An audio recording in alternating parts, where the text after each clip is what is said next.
So Halo 4 comes out. It's like a COD Halo clone. It was all right. I loved it at launch because it was easy. I was just destroying, playing over at Wes's house, destroying kids like DMR. The DMR was amazing in Halo 4.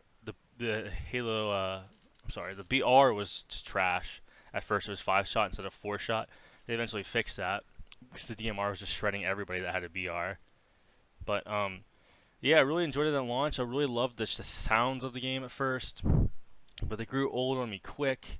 The game was strictly casual, really no competitive thing to it, and I quickly grew weary of the game. And to this day, it might be my least played Halo game.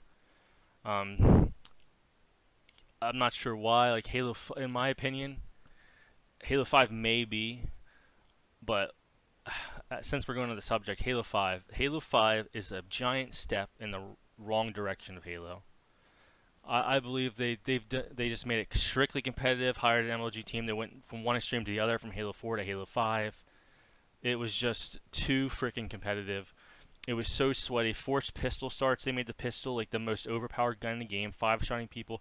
Pistol and BR fights, pistol could win until they updated it post launch. They added armor, stupid armor. They really, I think they really wanted to get Destiny like with it. They armor abilities, thrusters, shoulder charge, jumping down and like kind of like landing on somebody. It's hard to explain, but they added stupid stuff and ruined the mechanics of Halo. I really did not like Halo 5. Although I was able to hold two top leaderboard spots at one time with the Halo preseason before Halo 1 season, I mean Halo Season 1 for number 5 started, I was able to hold the biggest solo big team KD, which was like 3.27 at the time on it was like halotracker.com. And I was able to eventually, like 3 years later, hold the number one for Halo plasma grenade kills per game in an arena playlist. And arena is more competitive. It was like free for all. And I had, as you saw on my YouTube, I have a lot of really good, disgusting clips on big team just sniping people, getting a kill-tacular with holding a pizza in one hand, and just all that stuff, destroying people. Big team was fun, but it wasn't good by any means in Halo 5, and it wasn't available at launch. This is another game that was not available at launch. I mean, just the content was just garbage.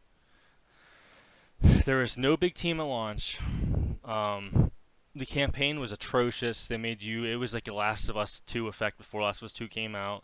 They made you feel like Master Chief was the bad guy. He was going uh, AWOL. They made you play as people hunting him down that were technically seen as good, just like Last of Us. And it was just the worst Halo campaign by yet. It's just terrible. And the multiplayer, as I said, strictly competitive. Didn't feel like Halo at all. The mechanics were weird. The armor design was the worst in the series ever. And overall, the game population died down real quick. And I heard to this day, I heard you, like, even searching Infection, which is a populated playlist, sometimes you can't even find a match for 30 minutes to an hour. That's just crazy. 343, I think they finally realized how much they screwed up with the microtransaction system with the rec packs. I thought it was a cool idea at first, but it had random pay-to-win items in it for a game mode called Warzone. Before before Warzone was a thing in Call of Duty. But just like a bigger big team mode, capture territories and stuff, like a big one. You had cards you could use for special vehicles, upgraded special mythical weapons of certain variants, but you could get them through packs. So say you spend your time and you buy money, you get money and you just buy a bunch of packs. You're just gonna get yourself some really overpowered weapons.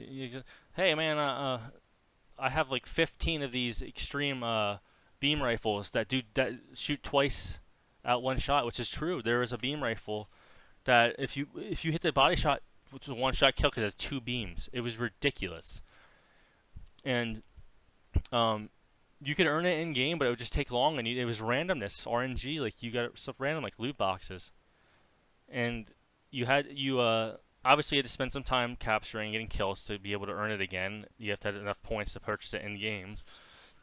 But people had overpowered weapons, tanks, everything. It was just broken.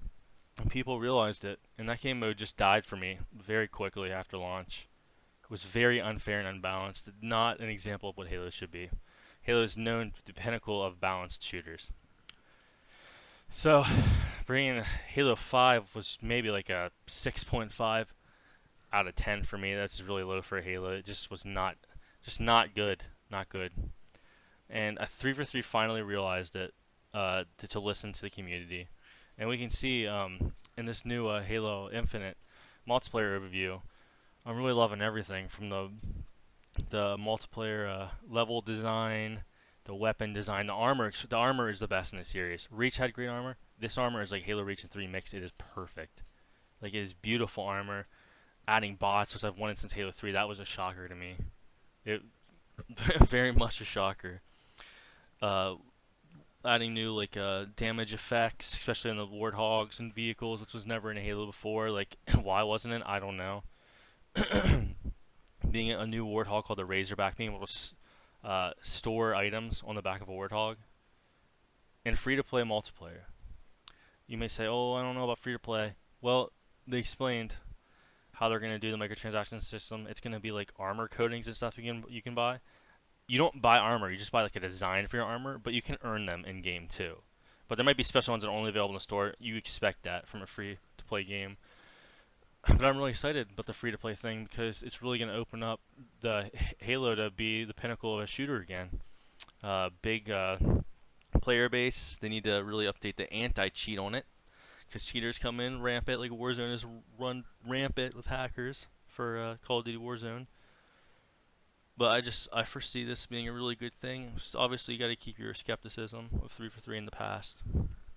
But I feel like they're really getting their bearings together, and it's going to be the best Halo since Halo 3. I know I should watch what I say, but from what I've seen and the gameplay to back it up, it looks really good. Really impressive what they did. I expect it to be a good game, not a great, but this looks like it could shape up to be a great. I expect the campaign to 100% be great. They realized they screwed up with Halo 5 campaign. They're making it solely focused on Master Chief, the new Cortana replacement, and other people on his journey on this new Halo ring. Like open world segments, the biggest Halo campaign game ever. The music's already fantastic, absolutely fantastic. So yeah, I'm really looking forward to it. It has great potential, and I feel like this game, because it's been worked on since 2015, they started developing a new engine at the end of 2015, the Slipspace engine, whole new engine playing Halo. You can notice it already, which is very needed.